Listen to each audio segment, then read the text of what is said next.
Hello everyone, and thanks for joining us for today's webinar, Onboard, Not Overboard, Accelerating New Hire Training. My name is Jessica. I'm on the marketing team with BizLibrary, and I'll be the host for today's session. Before I get started, I want to go through just a couple of housekeeping items.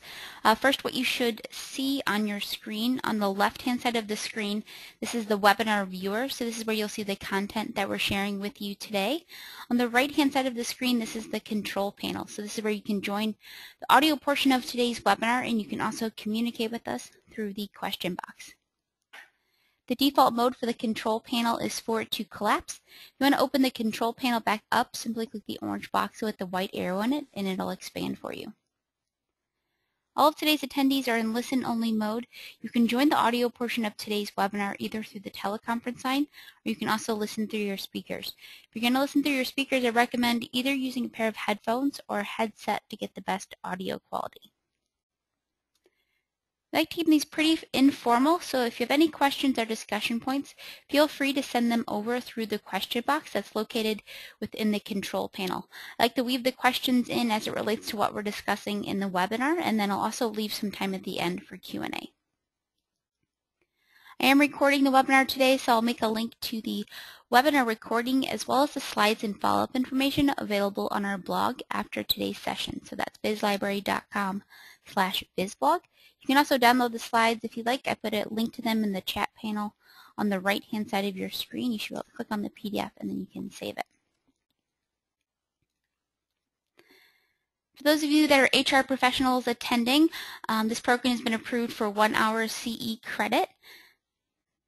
I'll provide a link to the completion certificate at the end of today's webinar, and I'll also email out the link to the completion certificate within 24 hours. The most important thing is the program ID number or the activity ID number. That's what you need to record with HRCI. So again, I'll provide the link at the end of the webinar and also send a follow-up email that includes a link to the certificate. Again, my name is Jessica. I'm on the marketing team with BizLibrary. Graduated from the University of Missouri-Columbia with a degree in journalism. I've been working in the training and development industry now for about 5 years. I'm very active in social media, so I tweet on behalf of BizLibrary, at BizLibrary, and also at my own account, at Jess L. Petrie. I'm also pretty active on LinkedIn, so I like to share a lot of articles and discussions around training and development, human resources, and marketing in general. So if you're on either of those social networks, would love it if you'd reach out and connect. Presenting with us today is Chris Osborne. Chris is the VP of Marketing for BizLibrary. He's also worked in a consulting capacity with a Paris-based leadership development consulting firm where he helped organizations design and implement leadership and executive development programs. He's been performing learning development and training functions formally since 2000 and informally for organizations since 1987. Prior to Chris's move into the business sector, he practiced law in the areas of labor, employment, and business litigation for over 12 years. He graduated from WashU School of Law with honors in 1987. Chris is also active in social media, so you can find him on Twitter at Chris Osborne STL, and he's also on LinkedIn. Just to give you a little bit of background on BizLibrary, BizLibrary is a leading provider of online employee training and e-learning solutions. The award-winning content library contains more than 7,000 online employee training videos covering every business training topic. So that includes communication skills, leadership and management, sales and customer service, compliance training, desktop computer skills, and more. Additionally, BizLibrary's LMS, or Learning Management System, and social learning technology platform help HR and training leaders improve and manage employee learning. All right, so enough about us. I have a quick poll question to kick things off for today. So you should see the poll pop up on your screen in just a minute. So, question is, how would you describe your new hire training? Is it A, well-planned and integrated with organizational goals and culture? B, we conduct an orientation for new employees. However, it isn't strategic. C, we cover the basics. After that, they're on their own. D, sink or swim. Or E, something else.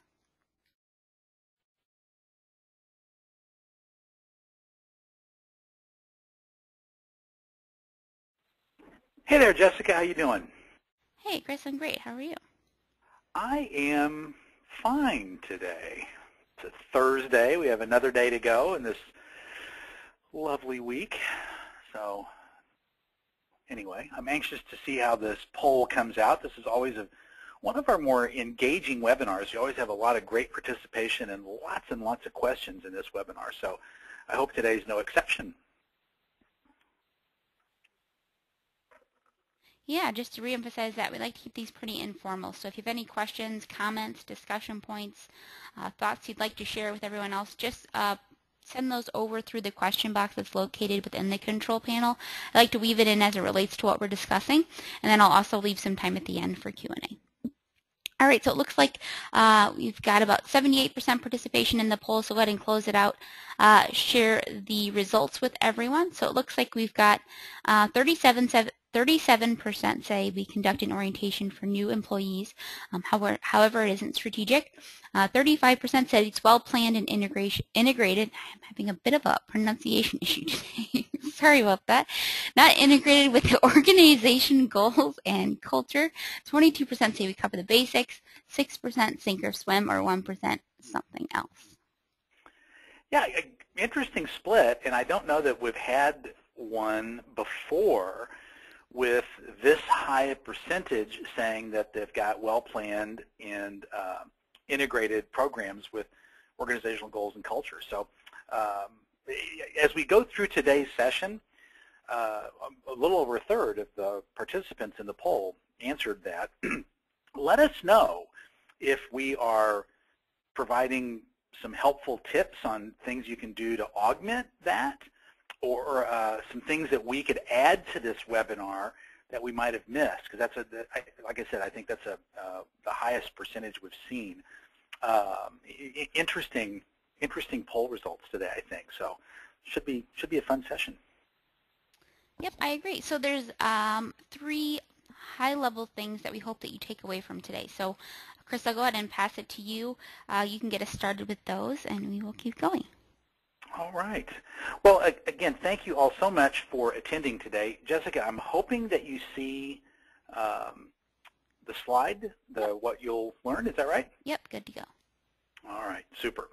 Okay, so as Jessica said, we have 3 high-level objectives for today. I want to talk to you about a definition of strategic onboarding. There really are 2 things that have to happen during onboarding. One is a tactical element, which I don't want to shortchange that, because that's really critical. You have to do that. You have to execute just the nuts and bolts of onboarding. You have to get benefits taken care of. You have to get phone extensions and email set up. Those things have to happen. So those aren't optional. So I don't want to imply in any way, shape, or form that we're giving short shrift to that. Those things are really important. We want to talk about another element to it, and that's the strategic approach to it, which we see a lot of organizations miss, and I think it's a missed opportunity. So we're going to talk about that. Then we're going to talk about 5 best practices to really accelerate the new hire training process. So stop and think about it. So we bring an employee on board, they're never going to be more engaged. It's the data and research prove pretty clearly that the level of high engagement for employees is at its peak during that first 6 months or so of employment. So we have a wonderful opportunity to really, really grab these employees and make that really great first impression and move them quickly into something pretty extraordinary for our organization. So let's not squander it, right? So what we want to do is take these employees while they're excited to be with us and turn them into productive employees as rapidly as possible. In other words, let's shorten the learning curve as much as we can. And we've got some ideas to suggest on that. And then we want to talk about how to measure the impact of that.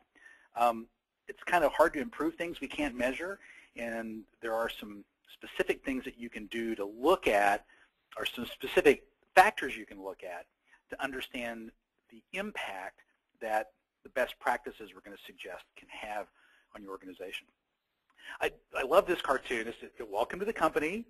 Somebody will be along soon to install your defense shield and haul away your confidence. The sad part of this cartoon is some of the best cartoons work because they contain such an element of truth, and this is one of those cartoons that works that way. We've all been part of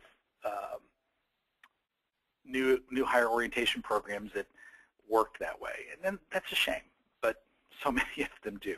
So I wanted to talk about the difference between strategic and tactical onboarding, and wanted to really talk about a great definition that we found of onboarding. And I'm going to apologize for just a second while I pull out my iPad, because I'm having a difficult time getting to my notes page here. So bear with me just a moment. So the tactical onboarding, I want to spend just a minute on that. I mentioned that as we started. I don't want to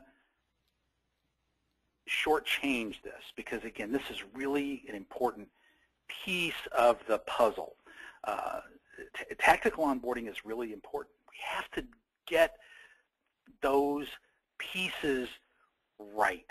You don't want to have an employee walk into your office and not have their desk set up, not have their workstation prepared for them.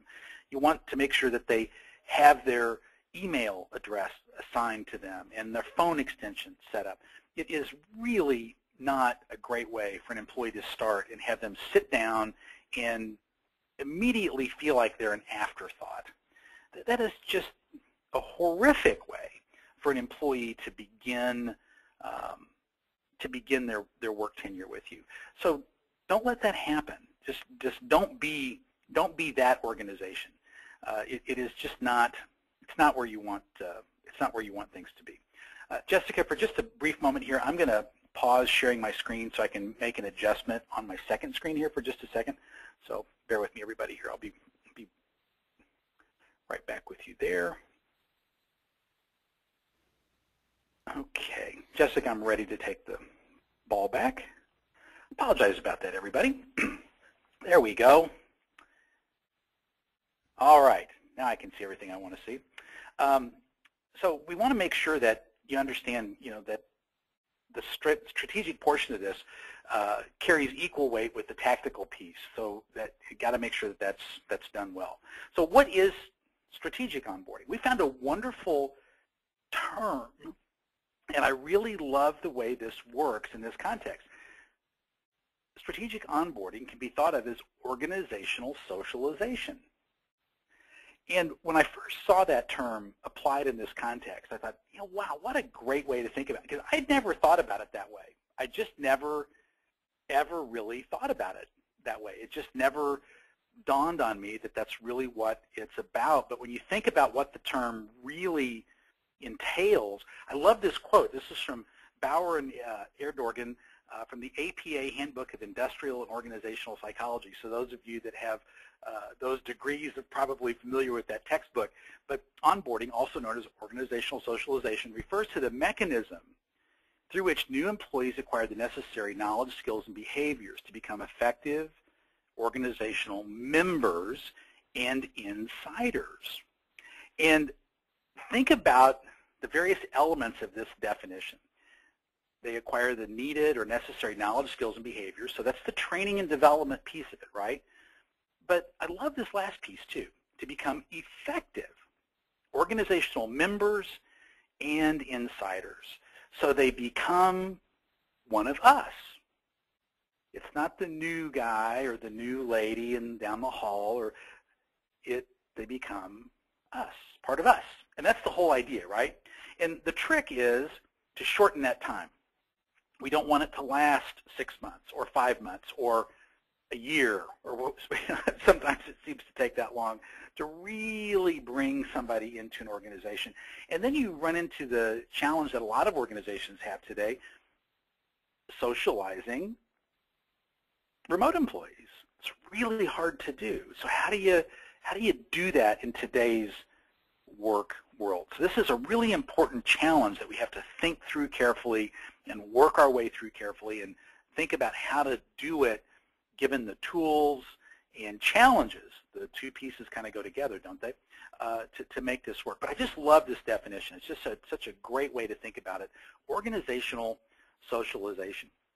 So why? Why does this matter? There are some great reasons to do it, and the benefits run both ways, the employee benefits and the company or organization benefits. There's a great piece of research conducted by Burson by Deloitte called Strategic Onboarding, coincidentally. But for the employee, it helps the employee become familiar and comfortable with job roles. If we can do this effectively, they can learn about the company culture and all the resources available, build relationships and networks. Now think about the modern work world, the way we work and connect with each other, and the tools that are necessary to succeed, and the amount of collaboration that has to happen to be successful in today's world. Think about how much we rely upon each other to succeed today.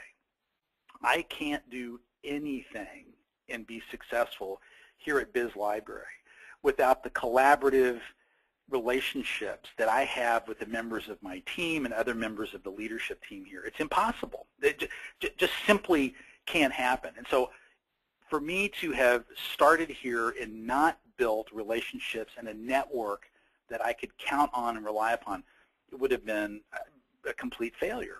And I don't think I'm alone in that regard. So then the company benefits. Improve employee retention. There's some great data on this point. Reduce the amount of time to productivity. We've got some actual statistics on that, but that's money in the bank for the company. I mean, so if we can reduce the time, shorten the time that it takes to get people fully productive, increase the visibility of new hires, again, increasing their sense of value and worth the organization is hugely important. And continue with the company side, be able to improve communications because we've explained how it works, improve customer satisfaction. Again, research proves that these things happen, and then move to the employee side, make sure that we're aligning expectations appropriately. We've brought them in. We now explain what's going on, make employees feel engaged and valued. Again, direct business benefits to that, and provide immediate feedback to the employee about the reason they chose the job, the reason we chose them. You know, you selected wisely. We've all made a good choice here. Anyway, some great benefits that flow both ways. This is not a one-way street on building a strong strategic orientation program. It benefits everybody. So this goes back to the information I talked about earlier. Employee engagement, as a rule, drops 8% after the first 6 months of employment. And according to the Aberdeen benchmark report, effective onboarding, look at the business benefits. Improves employee retention rates by 52%, improves customer satisfaction, improves time to productivity by 60%. Now you want to get your CFO and CEO's attention, there you go. If we can make employees fully productive 60% faster by adopting a program like this, that's a real benefit. I mean, a real benefit. So this is a way to think about that. So keep that last number in mind. Reducing these average time frames by 60%. So 18 months is the most vulnerable time for employees to leave. This is, again, based upon that strategic onboarding research study published by Burson. So if you start on the upper left-hand side, 8 to 12 weeks is the average time for clerical staff to reach full productivity. In other words, we're paying for less value than we get for that period, up until that period of time, then we're getting full value. 18 to 22 weeks is the average time for professional staff, and 24 to 28 weeks is the average time for productivity to executives. Now, when they reach productivity, that's when the employees are profitable. So if we can reduce that time it takes to get them profitable by 60%, that's just an amazing, it's just an incredible gain for the organization, particularly in times of high turnover and especially for high-value roles. Jessica, anything to add to this business case that we're making before we jump into these best practices? You know, the only thing I would add, you mentioned that understanding onboarding for remote employees. So more and more organizations have employees that are remote, are working from, different satellite offices.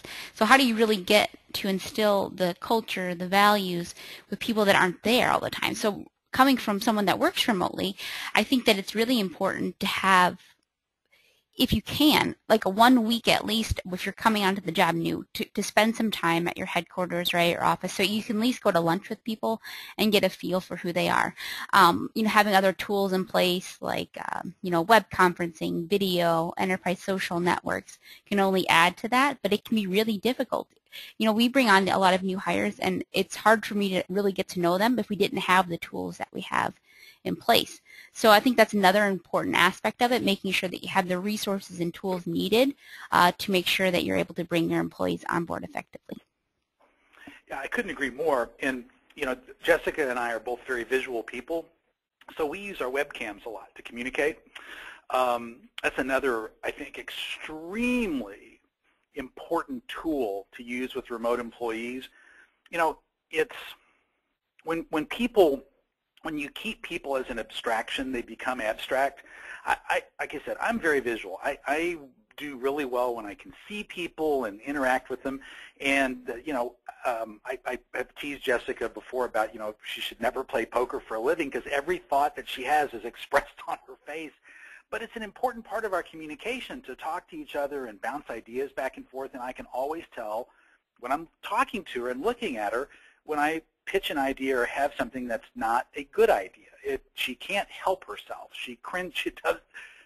But I don't get that if we're just talking on the phone.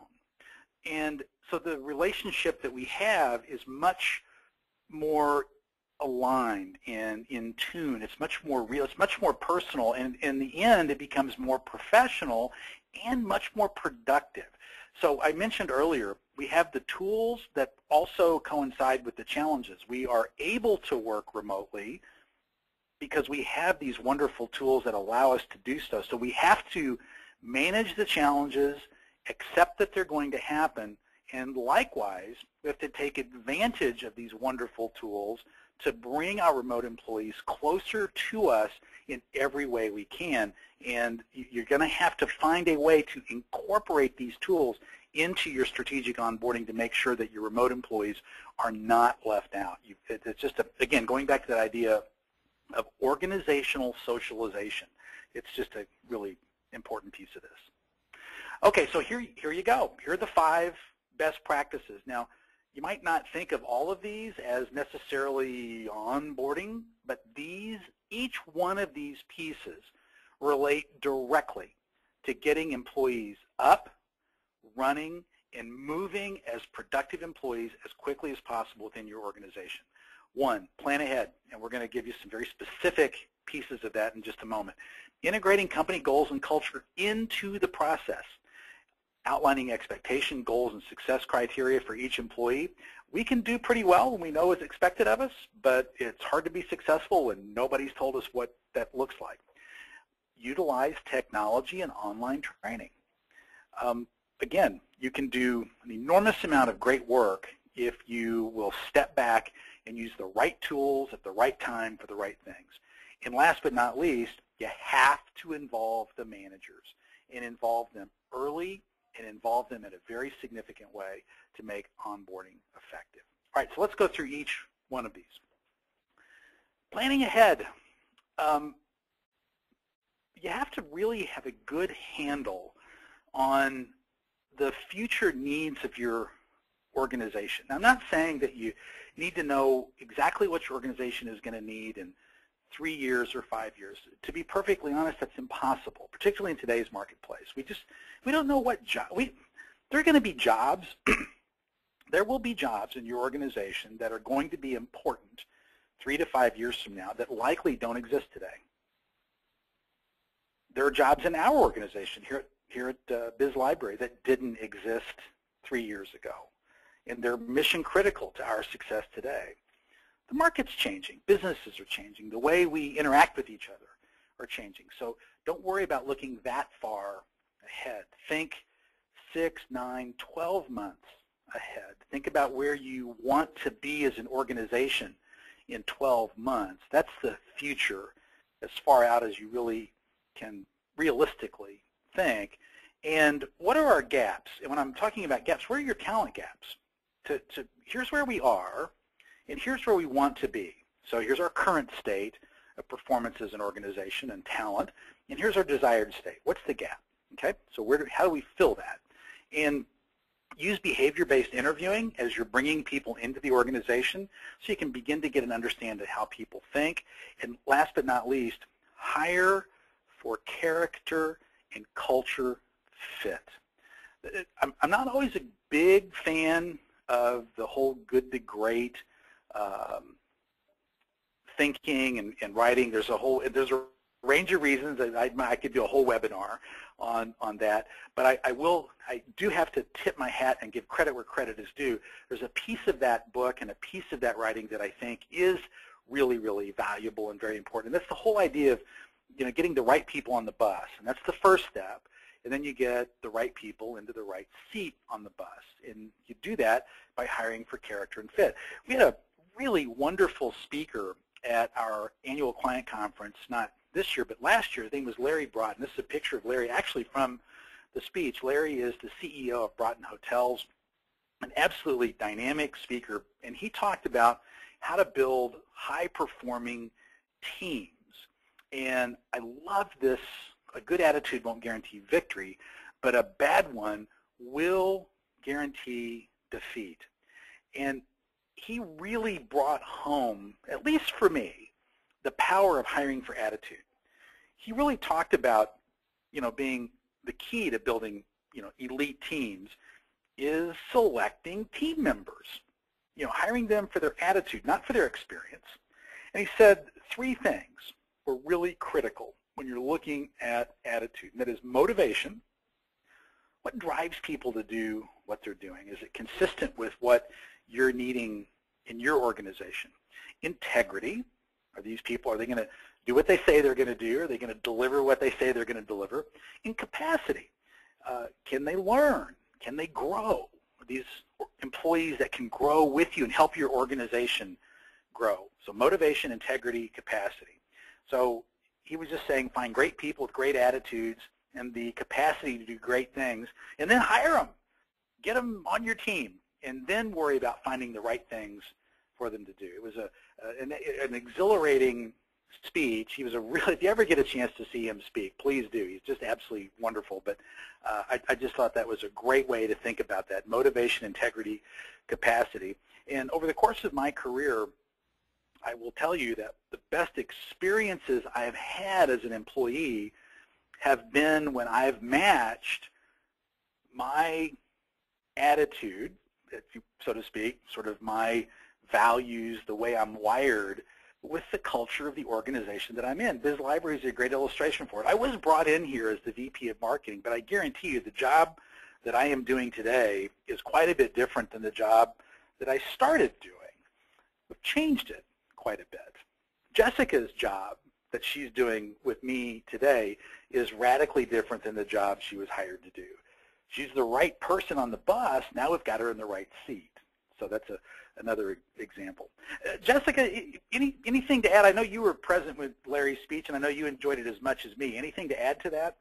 Well, I think what I would add to it in the context of onboarding and planning ahead is that you need to understand, so what are your values as an organization, and how can you incorporate some of those things into the onboarding process? So sure, through the hiring process and behavioral-based interviewing, you're hoping to understand what the values of the future employee are, and hopefully you're hiring them because they align with the values of the organization. But sometimes it just doesn't work out that way, and some things are unexpected. So if you can work some of those things into your onboarding process, so for example, a value at BizLibrary is continuous learning and improvement. So employees that work for BizLibrary are expected to have ongoing professional development. So that's kind of a core competency that we're supposed to have. So we want to be curious and learning agility and adapting and moving forward. So if you bring an employee on and in the onboarding process they aren't interested in learning new things, which would be crazy, I guess, for onboarding, maybe a bad example. But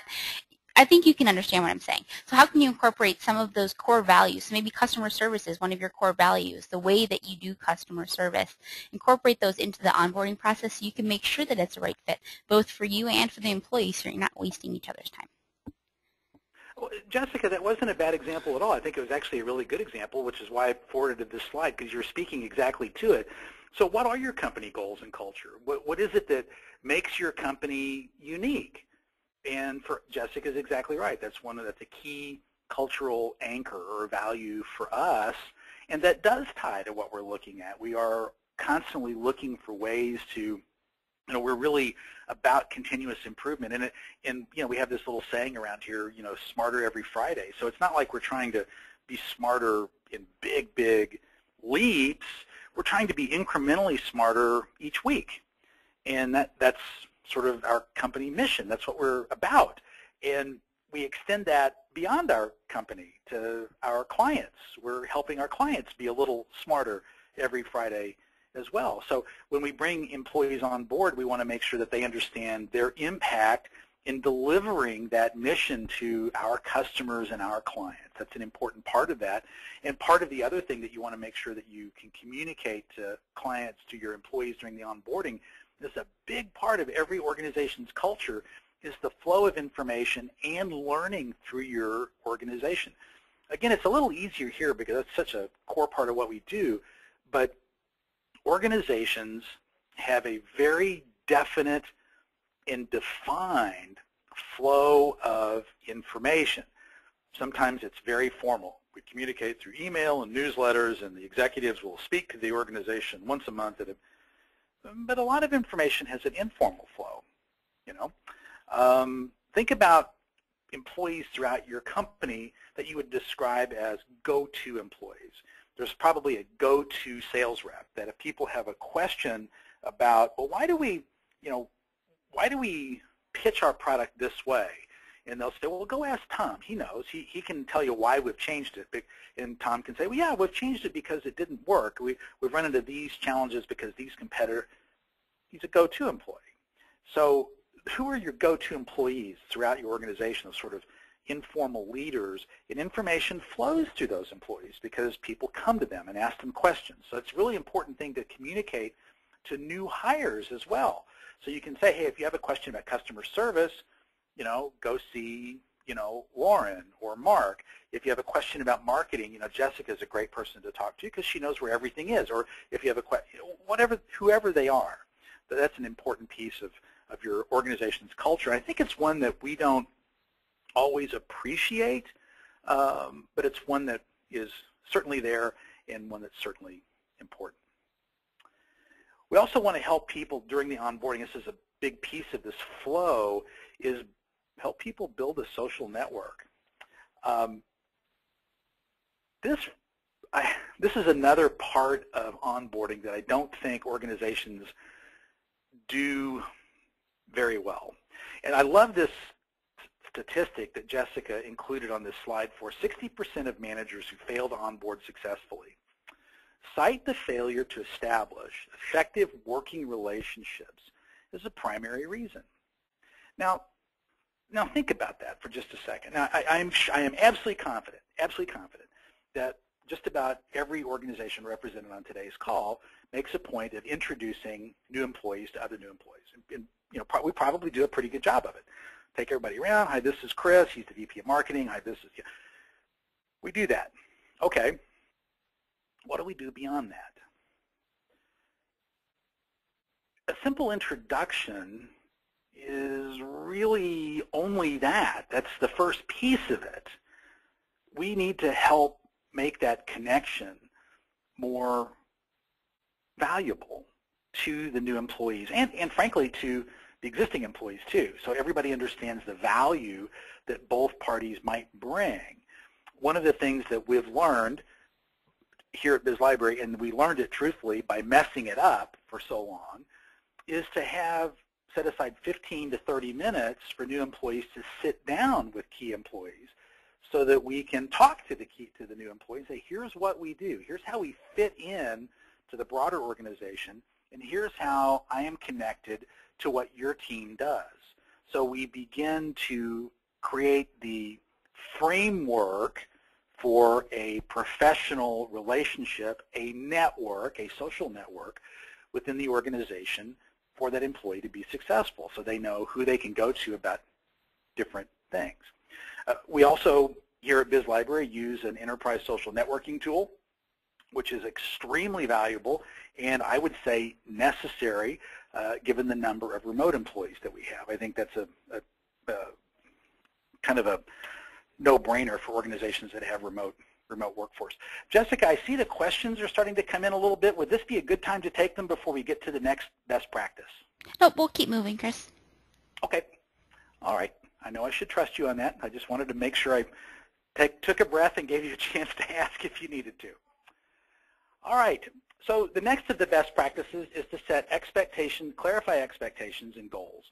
You know, one of the things that we've learned about successful teams and by extension successful employees is pretty universally, when you talk to the members of the teams and the employees in successful organizations, they understood what was expected of them, and there was clarity of goals. They knew what they were aiming at, and it is really important to lay that foundation during onboarding.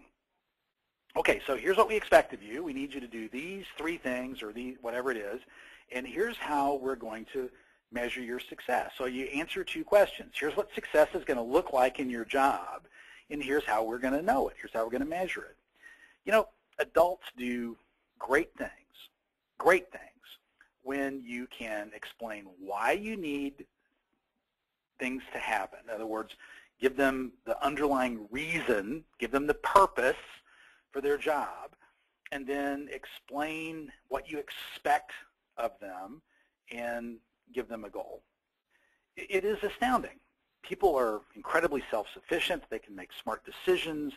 It's highly motivating, especially when they're empowered to make decisions and do things. But none of that happens if we don't lay out expectations and set goals.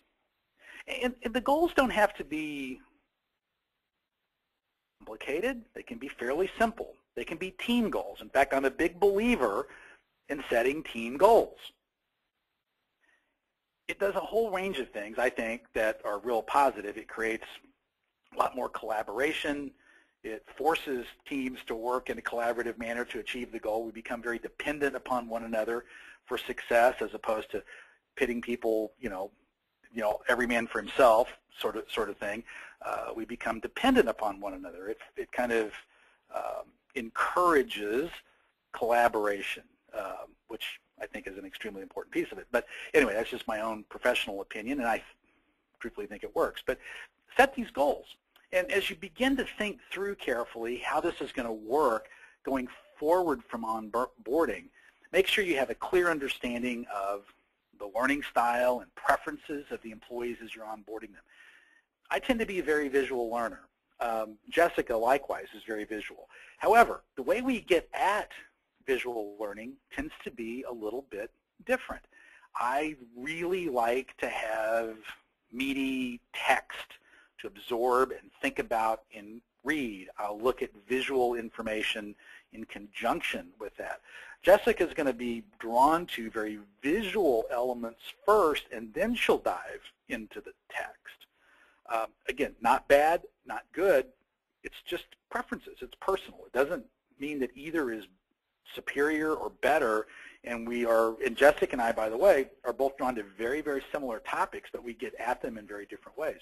So you got to figure that out and make sure you're providing resources and tools that speak to the learning style and preferences of the employees as you bring them on. What's the management style that's going to work effectively for these employees, and make sure that the manager and the employee understand that very definitely. I have learned over many years and many, many mistakes as a manager that my particular preferences as a manager tend to be more irrelevant than not. That it's the preferences of the employees that work with me that are far more relevant to the success of the team than anything that I do. I know that seems counterintuitive, but it's absolutely true. I have to meet my employees, the members of my team, on their terms in order to facilitate their success. The way I would like to manage has absolutely no bearing on their preferences at all. And it took me a long, long time to come to grips with that. And I made a lot of mistakes along the way. But once I've gotten comfortable with it and sort of quit fighting it, it's gotten a lot easier. So teaching your managers to really adapt what they're doing to the way that the employees need support and need help and need management and leadership is a winning proposition. It really and truly is. Helping everybody understand the performance measurements, again, going back to what I said earlier, what will performance look like and how will we measure it? Employees do really well when they understand those things. And talking about feedback and coaching. We're going to talk about getting your managers involved, but this is a hugely, hugely important piece of this, and you begin that right away during onboarding, okay? Jessica, anything to add to that? We have two, I have one add and then two good questions that came in. So I would add if, we're talking about understanding learning style and preferences, but sometimes employees come in, especially if they're entry-level employees, they may not necessarily know what their learning style is and what their preferences are. So if that's the case, you can try to incorporate some training targeted to like self-awareness and emotional intelligence, some things to help them understand their strengths and weaknesses that can help them understand their learning styles and preferences and then communicate that back to you. All right, so then two questions. One's from Cheryl. How often should you follow up with new hires on expectations? Do you have a recommended time frames? Yeah, I'm talking to new hires. We just actually had a brand new hire on our team here and then a new manager on the team not too long ago. The first couple of weeks it was every day. How's it going? What can I do to help you? And then after that it got down to pretty much a weekly meeting. I meet with my staff every week at a minimum. But I think for a couple of weeks it needs to be a check-in every single day to make sure that you know exactly what's going on. And in fact, I set kind of expectations on a daily basis early on. So here's kind of what I'm hoping you are able to accomplish today. I'd like you to get through 2 courses. I'd like you to be able to talk to me about these 2 chapters in the book, Inbound Marketing, and have gotten through a couple of these marketing resources so we can chat about these at the end of the day or whatever the case may be. But I think early on it's important to begin to get into a rhythm of communication and give and take and talk. It's a relationship that is extremely important to foster and connect early. So I think daily for at least a week, for me it was 2 weeks, that seemed to make the most sense, and then after that at least weekly. That's my opinion. All right, this next question's from Heather. Typically we leave expectations and goals to managers. However, many times we find out that doesn't happen. How can HR include this to hopefully land the message of their goals? Yeah, you have to inspect what you expect. And by the way, I've made that mistake over the course of my career too. You just can't, hope that it's happening. If you expect the managers to do it, when you get new hires in, ask to see the goals.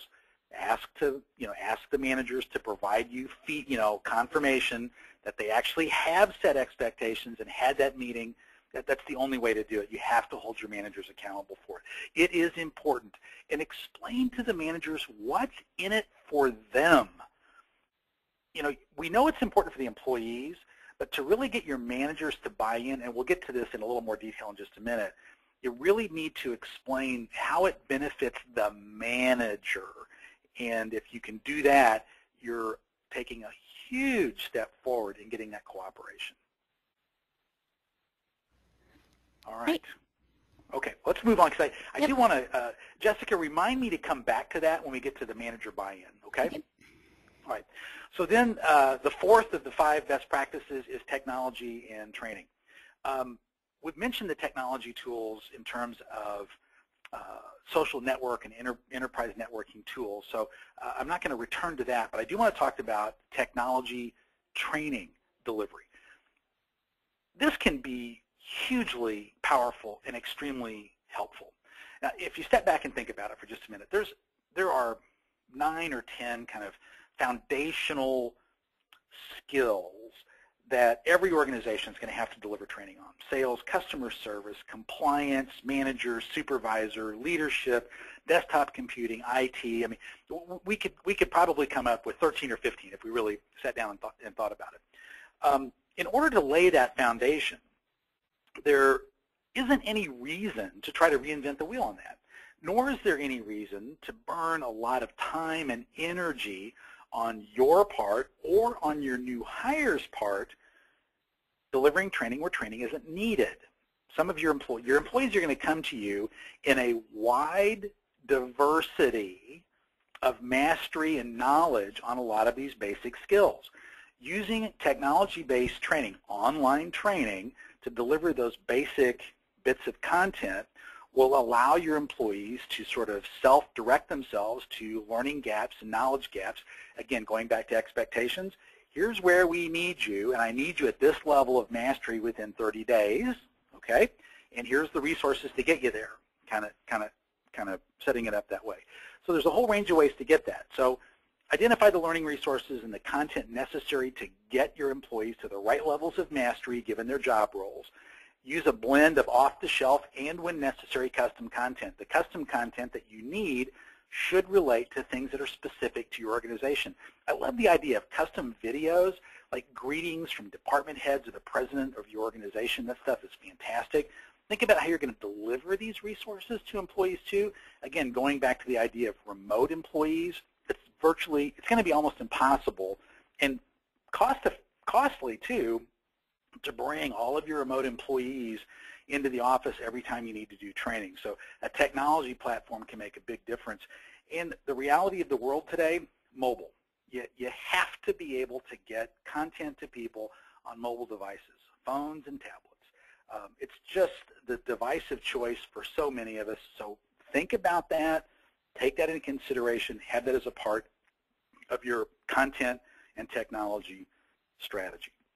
Mentoring and coaching is another fantastic way to get content to people, the right kind of content. It's a different type of content, obviously, but this is a hugely powerful way, and, by the way, not a costly way, to really amplify the power of early onboarding and really drive a lot of early successes. You can give employees a lot of one-on-one attention, and you can involve a broad cross-section of senior and upper management in this, so you can help capture institutional knowledge and make sure that your new employees get a good sense of the culture of your organization, how you got to where you are.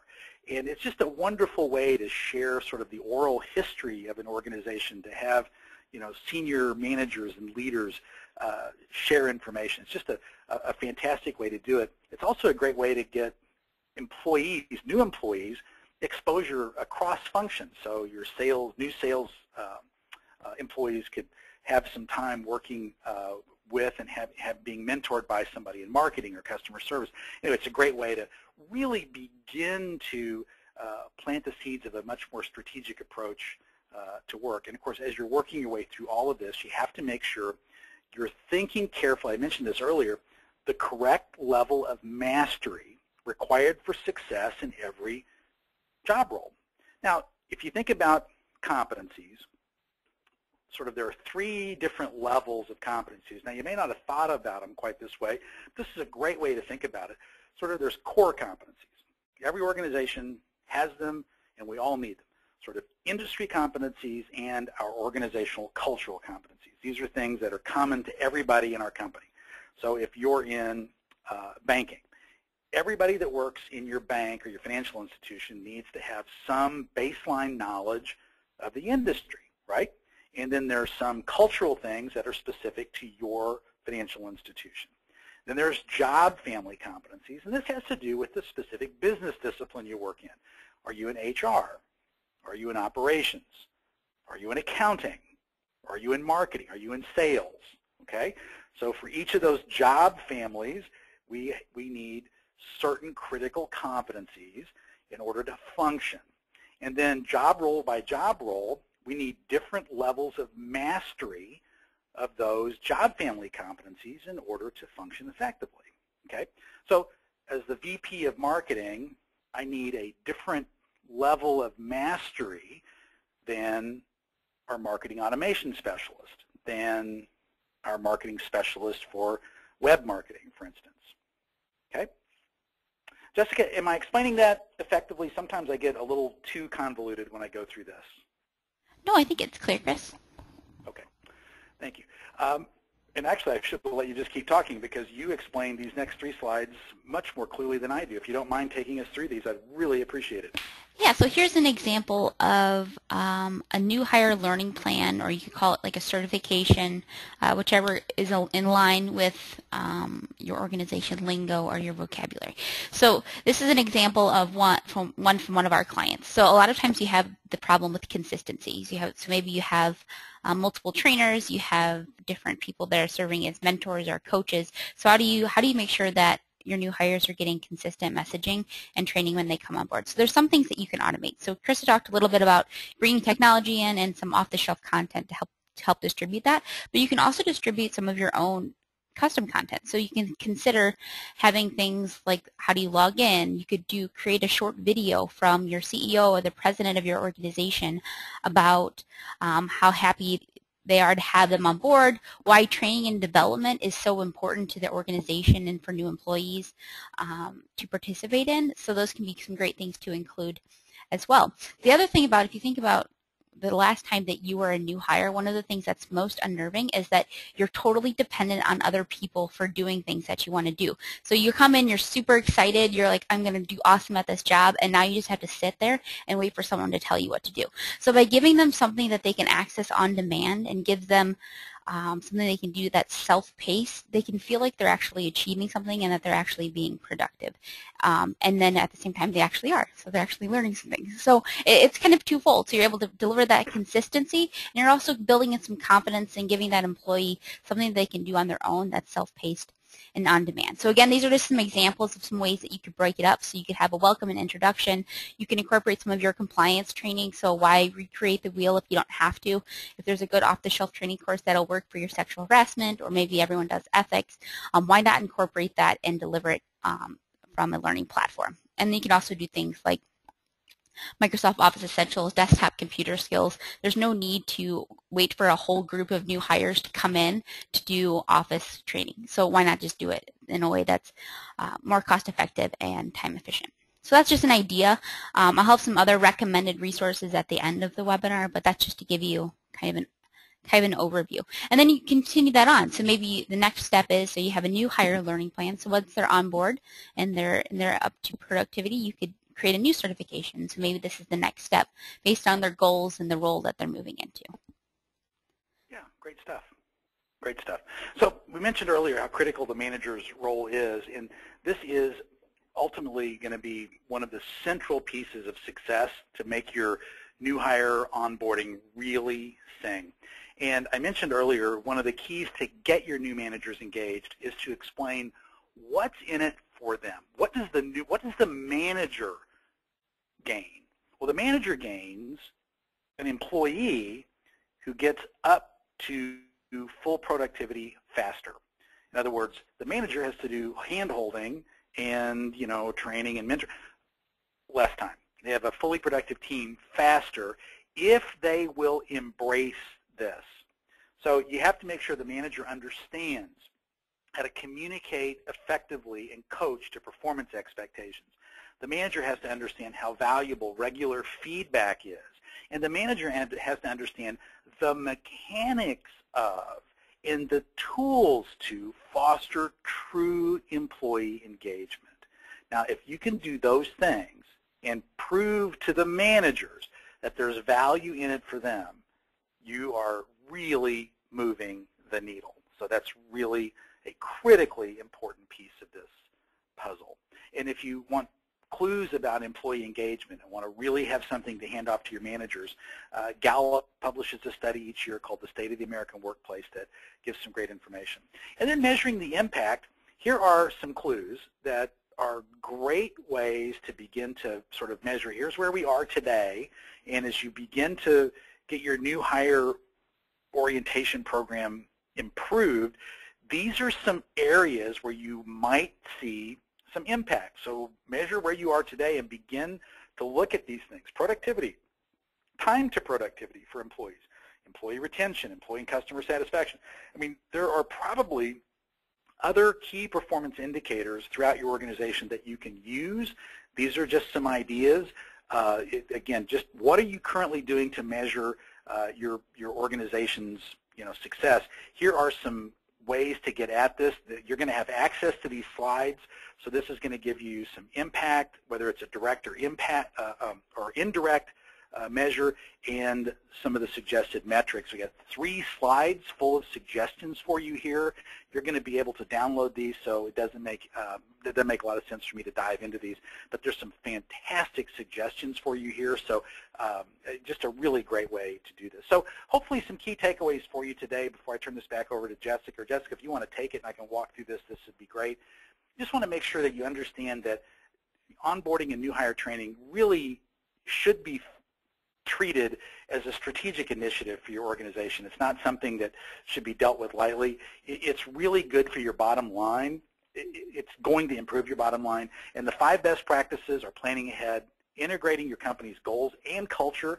Make sure you outline expectations, use technology and online training resources, and get your managers involved.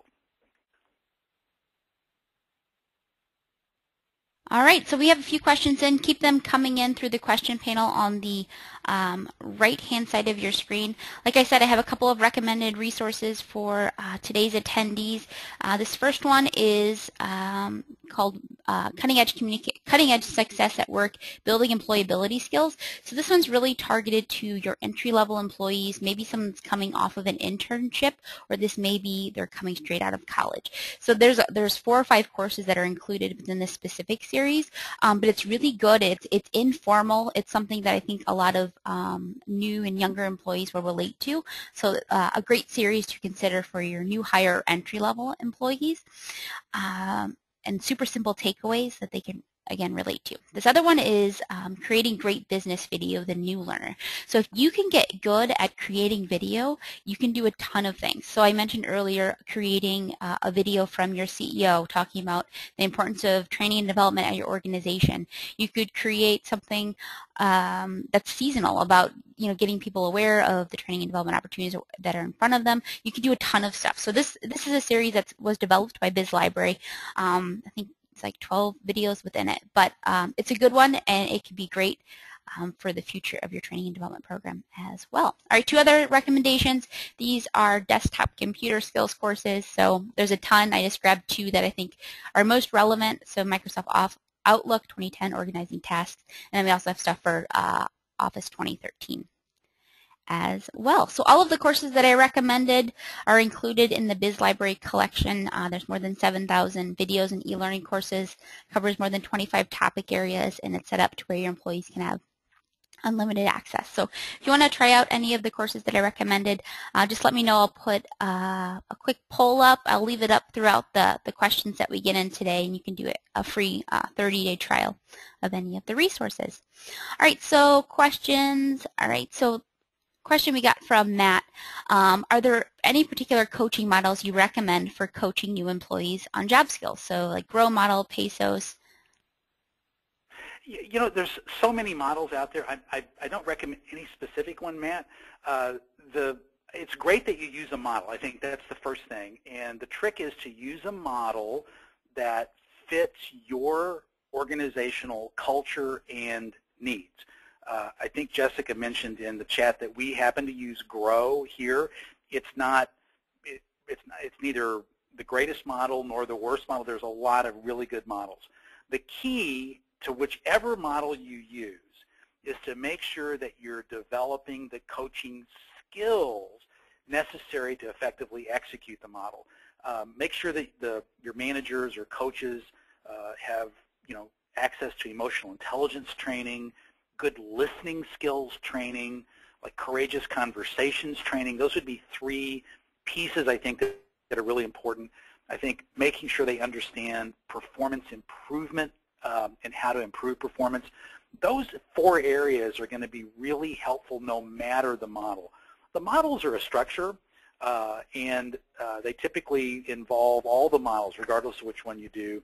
You accomplish essentially the same things. They're going to identify areas for improvement, create a way to communicate the area of improvement, and then help you develop an improvement plan for the employee. The 4 areas that I mentioned were emotional intelligence, listening skills, courageous conversation, in performance improvement? Good question, Jason. I'm sorry I buzzed through those so quickly. Hopefully you got those that time.